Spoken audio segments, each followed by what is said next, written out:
আমরা প্রবাসী আইডি থেকে একজন লিখেছেন, প্রবাসীদের জন্য সুনির্দিষ্ট কিছু নসিহা করুন। প্রবাসী ভাইরা, আপনারা যারা প্রবাসে আছেন, আরো বিশেষ করে বলে যারা মিডল ইস্টে আছেন, আরো বিশেষ করে বলে যারা সৌদি আরবে আছেন, আপনাদের জন্য বিরাট বড় একটা সুবর্ণ সুযোগ হলো হারামাইন। আমি আমার জীবনে একটা বড় অংশ প্রবাসে কাটিয়েছি, পরিবার সহ থেকেছি। আমি জানি যে প্রবাসে থাকাটার কষ্ট অনেক বেশি, কিন্তু যারা সৌদি আরবে প্রবাসে থাকেন তারা হারামাইনের মায়ার কারণে সেই কষ্টটা অনেকখানি ভুলে যান। তো এই জন্য আমি আপনাদেরকে নসিহা করব, অবশ্যই আপনারা প্রবাসে যারা সৌদিতে আছেন হারামাইনে বারবার আসবেন। আর যারা সৌদি আরবে নাই, অন্যান্য দেশে আছেন যেখানে হালাল হারামের হাতছানি অনেক বেশি থাকে, যে প্রিয়জনরা দেখেন না, অতএব কোনো পাপ করলেও কোনো অসুবিধা নেই, আত্মীয় স্বজন নাই এখানে, তারা আল্লাহকে খুব বেশি ভয় করবেন। এবং মনে রাখবেন যে প্রবাস জীবনে যারা পাপমুখী হয় তারা সম্পদও করতে পারে না, আখেরাতেও কিছু হয় না, দুনিয়া আখেরাত দুইটাই ধ্বংস। বিধায় আল্লাহকে ভয় করবেন অনেক বেশি। আর বিয়ে করার আগ পর্যন্ত প্রবাসে থাকবেন, বিয়ে করার পর আর প্রবাসে থাকবেন না, যদি থাকতে হয় তারা স্ত্রীকে সাথে নিয়ে আসবেন। এটা অত্যন্ত গুরুত্বপূর্ণ নসিহা। শুধু চায় না স্বামী স্ত্রী আলাদা থাকুক, সে বিষয়টা আমরা খেয়াল রাখবো ইনশাআল্লাহ বিইذনিল্লাহ। সেই সাথে প্রবাসী ভাইয়েরা অনেক বেশি আবেগপ্রবণ হয়ে সম্পদ, জমি জমা এবং উপার্জন সবকিছু বাবা, ভাই বা অন্যদের নামে দিয়ে দেন। এটা আরেকটা বোকামি এবং ভুল কাজ, ভুল পদক্ষেপ। প্রত্যেকের সম্পদের মালিকানা তাকে করেছে এবং প্রত্যেকের অ্যাকাউন্ট তার। বিধায় আপনার সম্পদ আপনি নিজে নিয়ন্ত্রণ করবেন। বাবা মাকে দিবেন, ভাইকে দিবেন, যেটা তাদের পাওনা সেটা তাদেরকে দিবেন অবশ্যই, কিন্তু আপনার অতিরিক্ত উপার্জনও তাদেরকে দিয়ে দিতে হবে এমনটি আবশ্যক নয়। এগুলো নিয়ে পরবর্তীতে মনোমালিন্য তৈরি হয়, ভুল বোঝাবুঝি তৈরি হয়, সে বিষয়ে আমরা খেয়াল করব। আর সেই সাথে আমরা যারা প্রবাসে থাকি এবং অনেক মানুষ আছেন যে প্রবাসে থাকতে থাকতে এমন একটা নেশা তৈরি হয় যে তারা 10, 20, 30 বছরও দেশে যেতে চান না। এটা খুবই খারাপ বিষয়। চাইছে আব্দুল দিনার উদ্দিন হাব, নবী করিম সাল্লাল্লাহু আলাইহি ওয়াসাল্লাম পয়সার গোলাম যারা হয় তাদের ব্যাপারে অনেক কঠোর সতর্কবার্তা দিয়েছেন এবং বিভিন্ন হাদিসে তিনি এই ধরনের মানুষের ভর্ৎসনা করেছেন। বিধায় পয়সার গোলাম হয়ে যাবেন না। আমি নিজে 10 বছর প্রবাসে ছিলাম এবং আমার টার্গেটে ছিল যে তিনকে আশারাতুন কামিলাতুন, আল্লাহ তাআলা বলেছেন 10 বছর পূর্ণ করে চলে যাবো। আমি শেখার জন্য আসছি, দাওয়াতি কাজ শেখার জন্য, মাল্টিনেশনাল মানুষদের কাছে, ওরা আমাদের কাছ থেকে আলহামদুলিল্লাহ সেটা শিখেছি অনেকখানি। আমি দেশে চলে এসেছি। অতএব 10, 20, 30 বছর পর্যন্ত পরিবারকে দেশে রেখে আপনি প্রবাসে থাকবেন, নিজেও গুনাহে লিপ্ত হওয়ার আশঙ্কা, স্ত্রীর হক আপনি নষ্ট করছেন, সন্তানের হক নষ্ট করছেন। অনেক প্রবাসী, বেশিরভাগ প্রবাসী ভাড়া, বিশেষ করে যারা পরিবারকে দেশে রাখেন তাদের ছেলে মেয়ে মানুষ হয় খুব কম।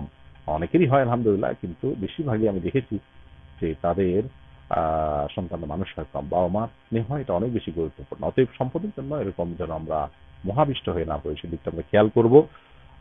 আল্লাহ তাআলা আমাদেরকে তৌফিক দান করুন। এবং প্রবাসে থাকলে একটা ভালো দিক হলো যে প্রচুর সময় পাওয়া যায়, বিশেষ করে যারা ফ্যামিলি ছাড়া থাকেন, ব্যাচেলর, তাদের অনেক সময় হাতে থাকে। এই সময়গুলোকে সঠিক কাজে লাগাবেন। মিডল ইস্টে প্রবাসীদের আমি জানি এবং অন্যান্য দেশে হয়তো একই কথা, যে টেলিভিশন দেখে অবসর সময়গুলো নষ্ট করেন। অবসর সময় দিন ইলম অর্জন করবেন, আল্লাহর ইবাদতবন্দি করবেন। দেশে গেলে আপনি চাইলে হয়তো করতে পারবেন না, সময় পাবেন না। আল্লাহ তাআলা আমাদের সবাইকে মেনে চলার তৌফিক দান করুন। ইনশাআল্লাহ ভিন্ন কোনো সেশনে প্রবাসী ভাইদের নিয়ে আমরা কথা বলবো। খুবই সুন্দর একটি প্রশ্ন এখানে আমরা পেলাম প্রবাসী ভাইদের নসিহত বিষয়। আমরা ইনশাআল্লাহ বিষয়ে পৃথক কোনো ক্লিপে কথা বলবো। আল্লাহ আমাদের তৌফিক দান করুন। আহ প্রবাসী ভাইরা পরিবারের মন ভরতে পারেন না, এটা একটা বড় সমস্যা।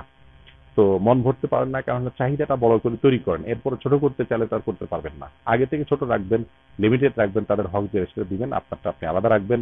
কালচারটা ভিন্ন, সবাই বাপ মার প্রতি সবাই হয়তো এই আপনার অতিরিক্ত ভালোবাসা দেখাতে গিয়ে অর্থ করে হিসাবগুলো ঠিক মতো রাখেন না, পরবর্তী ঝামেলা তৈরি হয়, তো তাদের অনুসরণ করবেন না। এবং সেভাবে যদি আপনি চলার কারণে মা বাপ মনক্ষুণ্ণ হয় তাতে আপনার কিছু আসে যায় না। শফিকুল ইসলাম মন্ডল লিখেছেন, আমি আমার মায়ের ইচ্ছার মূল্য দিতে গিয়ে স্ত্রীকে রেখে মালয়েশিয়া আছি, এটি কি আমার গুনাহ হচ্ছে? যদি বলতেন। স্বামী স্ত্রী একসঙ্গে থাকতে হবে।